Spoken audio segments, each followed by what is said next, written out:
నేను చెప్పే స్టాక్స్ కానీ ఇక్కడ చూపించే చార్ట్స్ కానీ ఇవన్నీ టెక్నికల్ లెవెల్స్ మాత్రమే. ఏ స్టాక్ కూడా బై ఆర్ సెల్ రికమెండేషన్ అయితే కాదు. హాయ్ ఫ్రెండ్స్, నేను ఆర్పి. ఈరోజు 19th మే. సో ఈరోజు నిఫ్టీ కొంచెం మైనస్లో క్లోజ్ అయింది. ఒకటి మనం ఈరోజు మార్కెట్లో గమనిస్తే హయ్యర్ లెవెల్ నుంచి బాగా సెల్లింగ్ ప్రెజర్ వచ్చింది. So weekly option expiry Nifty అది కూడా ఎఫెక్ట్ అయ్యి ఉండొచ్చు మార్కెట్లో డౌన్ కావడానికి.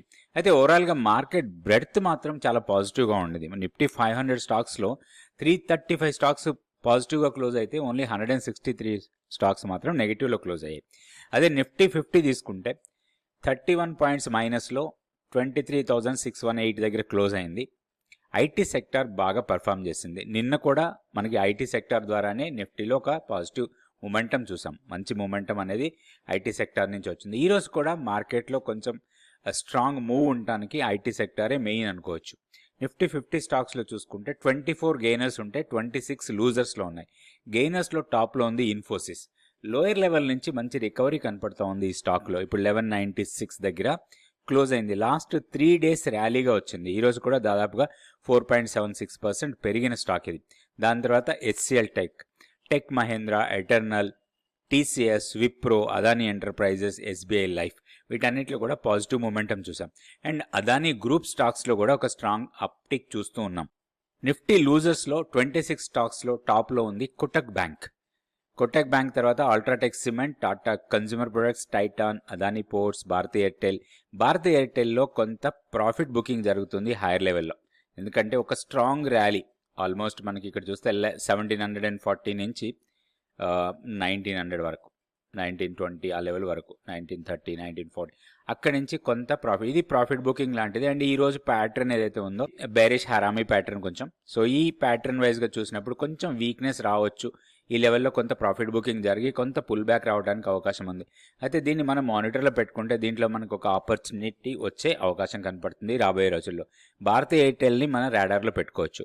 అదేవిధంగా సన్ ఫార్మా కూడా హైయర్ లెవెల్లో ప్రాఫిట్ బుకింగ్, ఎందుకంటే ఆల్ టైమ్ హైకి వెళ్ళిన తర్వాత కొంత ప్రాఫిట్ బుకింగ్ జరుగుతుంది. సో మేబీ కొంత పుల్ బ్యాక్ రావచ్చు ఈ స్టాక్లో కూడా. సో దాని తర్వాత సిప్లా, కోల్ ఇండియా వీటిలో కూడా హైయర్ లెవెల్లో ప్రాఫిట్ బుకింగ్ అనుకోవచ్చు. నిఫ్టీ 50కి లెవెల్స్ చూద్దాం. ఇది Nifty 50 daily candlestick chart. So మనం నిన్న వేసుకున్న లెవెల్స్లో ఎగ్జాక్ట్లీ మనం నిన్న అనుకున్నాం 23,780 ఆర్ 23,800 దగ్గర రెసిస్టెన్స్ అని. ఈరోజు హై అదే. అక్కడి నుంచే ఫాల్ అయి మళ్ళీ మన సపోర్ట్ లెవెల్ దగ్గర క్లోజ్ అయింది. Monthly pivot level 23,593 and weekly pivot 23,634. ఈ జోన్ ఇదే లెవెల్ దగ్గర మనం క్లోజ్ అయ్యాము. ఇప్పుడు మనం చూడాల్సింది జోన్ బ్రేక్అవుట్స్ కోసమే చూడాలి. జనరల్గా ఏంటంటే మనం లాస్ట్ 1 వీక్ నుంచి చెప్తున్నాను, మార్కెట్ అంతా కూడా కొంత రేంజ్ బౌండ్ ఉండొచ్చు. ఆప్షన్స్లో ఎవరైనా ట్రేడ్ చేస్తే ఒక న్యూట్రల్ స్ట్రాటజీని ప్లాన్ చేసుకొని దాని ప్రకారం ట్రేడ్ చేయొచ్చు అని మనం లాస్ట్ కపుల్ ఆఫ్ డేస్ నుంచి చెప్తా ఉన్నాం. సో ఈ వీక్ అంతా కూడా అదే ఉంటుంది మనకి. ఇప్పుడు ఇక్కడ రేంజ్ చూసుకుంటే 23,250 నుంచి హైయర్ సైడ్ 23,800 ఈ రేంజ్లోనే మనకి దాదాపుగా ఒక 3+3 6 సెషన్స్ ఇదే రేంజ్లో ట్రేడ్ అయ్యాయి. సో ఇట్లా రేంజ్ బౌండ్ ట్రేడింగ్ ఉన్నప్పుడు మనకి ఆప్షన్స్లో ఒక మంచి ఆపర్చునిటీ దొరుకుతుంది. సో దాన్ని మనం ఎన్కాష్ చేసుకోవచ్చు. ఇప్పుడు కూడా సేమ్ లెవెల్సే, పెద్దగా మార్పులు ఏం లేవు. డౌన్కి వస్తే మనకి 23,500 ఆర్ 23,450 ఈ రెండు లెవెల్స్ కొంత టెక్నికల్ సపోర్ట్ ఇవ్వచ్చు. అండ్ హైయర్ లెవెల్లో అగైన్ రెసిస్టెన్స్ మనకి అదే 23,750 నుంచి 23,800 ఆ 50 పాయింట్ జోన్ చాలా క్రూషియల్ జోన్ లాగా ఉంటుంది. సో దాన్ని బ్రేక్ చేస్తేనే మనం 23,950 వరకు వెళ్ళొచ్చు. కీ లెవెల్ అదే. అండ్ డౌన్ సైడ్లో మనకి ఆపర్చునిటీ కోసం చూస్తే ఒకవేళ 23,430 ఆర్ 450 లెవెల్ దగ్గర ఇంట్రాడేలో కొంత మూవ్ రావచ్చు అప్ సైడ్కి. ఒకవేళ 450ని బ్రేక్ చేసి 430 ఆ లెవెల్స్ కన్నా కూడా కిందకు వెళ్ళిపోతే 23,300, 260 ఈ రెండు లెవెల్స్ సపోర్ట్గా ఉంటాయి డౌన్ సైడ్లో. నెక్స్ట్ బ్యాంక్ నిఫ్టీ లెవెల్స్ చూద్దాం. సో బ్యాంక్ నిఫ్టీలో కూడా లెవెల్స్లో పెద్ద తేడా ఏం లేదు. 55,000 మన కీ లెవెల్ అలానే ఉంది. అండ్ ఈరోజు కూడా చాలా నారో రేంజ్లో ట్రేడ్ అయింది. క్యాండిల్ని బట్టి చూస్తే మనకి రేంజ్ చాలా చిన్నగా ఉన్నట్టు కనపడుతుంది. సేమ్ రెసిస్టెన్స్ పాయింట్ లాగా పనిచేస్తుంది. 53,960 తర్వాత 54,090 ఈ జోన్ మాత్రం మనం నో ట్రేడ్ జోన్ లాగా తీసుకోవాలి. ఇక్కడ మాత్రం స్ట్రాంగ్ రెసిస్టెన్స్ ఫేస్ అయ్యే అవకాశాలు ఉన్నాయి. ఇప్పుడు క్లోజింగ్ మనకి 53,409 దగ్గర క్లోజ్ అయింది. అండ్ లోయర్ సైడ్ 53,220 దగ్గర సపోర్ట్ ఉంది. బ్రేక్ అయితే 52,750 వరకు డౌన్ సైడ్కి రావచ్చు. ఈ లెవెల్స్ ప్రకారం మనం ట్రేడ్ చేసుకోవాలి. ఇది బ్యాంక్ నిఫ్టీ. ఈరోజు స్టాక్ ఫ్యూచర్స్ యాక్టివిటీ చూస్తే లాంగ్స్ బిల్డ్ అవుతున్న స్టాక్స్ చాలా ఎక్కువ ఉన్నాయి. 109 స్టాక్స్ లాంగ్స్ బిల్డ్ అయితే, షార్ట్ బిల్డప్లో 81, long unwinding 4, short covering 19. So ఇక్కడ చూస్తే మనకి లాంగ్స్ ఎక్కువగా బిల్డ్ అవుతున్న స్టాక్స్లో ఆరో ఫార్మా టాప్లో ఉంది, తర్వాత Policybazaar, Tata Power, Axis Bank, Paytm, BSE, Blue Star, IndusInd Bank, Infosys. వీటిలో కొంత లాంగ్స్ బిల్డ్ అవుతున్నట్టుగా డేటా ఉంది. అదేవిధంగా షార్ట్స్ ఎక్కువగా బిల్డ్ అవుతున్నట్లో Amber Enterprises, Tata steel, Force Motors, Astral, RBL bank, GAIL, Cipla, NAM India, Cochin shipping. వీటిల్లో షార్ట్స్ బిల్డ్ అవుతున్నట్టుగా ఉంది. ఇప్పుడు మనం ఒక స్టాక్ కి టెక్నికల్ గా లెవెల్స్ చూద్దాం. ఈ స్టాక్ వచ్చి ఇప్కా ల్యాబ్స్.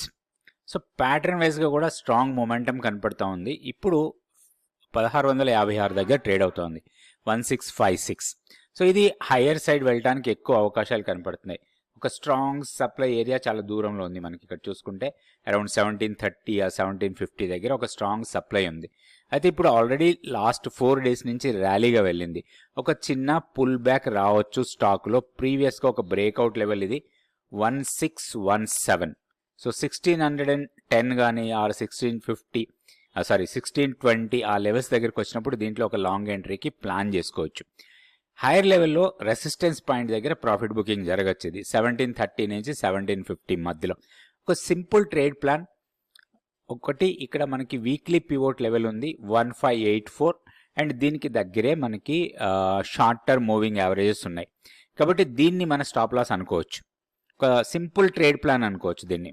మన ఎంట్రీ పాయింట్ వచ్చి 1615 ఆ లెవెల్స్ దగ్గర ఎంట్రీ తీసుకుంటే 1580 అట్లా మన స్టాప్ లాస్ పెట్టుకొని 1730, 1735 ఆ లెవెల్స్కి వచ్చినప్పుడు ప్రాఫిట్ బుకింగ్ చేసుకోవచ్చు. ఇది జస్ట్ ఎగ్జాంపుల్ మాత్రమే. ఎందుకంటే ఏదైనా ఒక స్టాక్ ఒక స్ట్రాంగ్ బ్రేక్అవుట్ ఇచ్చి మొమెంటం వెళ్ళిన తర్వాత ఆ బ్రేక్అవుట్ లెవెల్ని రీటెస్ట్ చేయడానికి ఎక్కువ అవకాశాలు ఉంటాయి. ఆ రీటెస్ట్ చేసే టైంలో మనం ఎంట్రీ అయినప్పుడు దానికన్నా లోయర్ లెవెల్లో ఎక్కడైతే ఒక సపోర్ట్ పాయింట్ ఉంటుందో ఆ సపోర్ట్ పాయింట్ కన్నా కింద మన స్టాప్ లాస్ పెట్టుకొని హైయర్ లెవెల్లో ఒక స్ట్రాంగ్ సప్లై ఉంటుంది. ఆ సప్లై దగ్గర మనం ప్రాఫిట్ బుక్ చేసుకోవచ్చు. ఇట్లా ప్రాపర్గా ట్రేడ్ చేయాలనుకుంటే ఇట్లా ప్రాపర్ లెవెల్స్ పెట్టుకొని ట్రేడ్ చేసుకోవాలి. Thank you so much for watching this video.